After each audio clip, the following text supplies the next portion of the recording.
গাজা উপত্যকায় আবারও বোমা হামলা চালিয়েছে ইসরায়েল।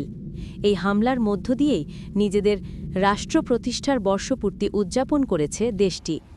স্থানীয় সময় ভোর রাতে গাজার বিভিন্ন এলাকায় টানা কয়েক দফা বিমান হামলা চালানো হয়। বিস্ফোরণে কেঁপে ওঠে পুরো এলাকা, চারদিকে ধোঁয়ার কুণ্ডলী আর আগুনের লেলিহান শিখা। ফিলিস্তিনি স্বাস্থ্য মন্ত্রণালয়ের তথ্যমতে হামলায় নারী ও শিশুসহ বহু মানুষ আহত হয়েছে। ধ্বংসস্তূপে আটকা পড়েছে আরও অনেকে, উদ্ধারকর্মীরা চলছে উদ্ধার অভিযান। ইসরায়েল দাবি করেছে এই হামলা ছিল হামাসের ঘাঁটি লক্ষ্য করে পরিচালিত সামরিক অভিযান।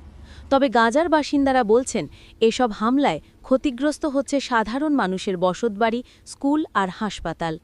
আন্তর্জাতিক মহল এই হামলার নিন্দা জানালেও এখনও পর্যন্ত কোনো কার্যকর পদক্ষেপ নেওয়া হয়নি।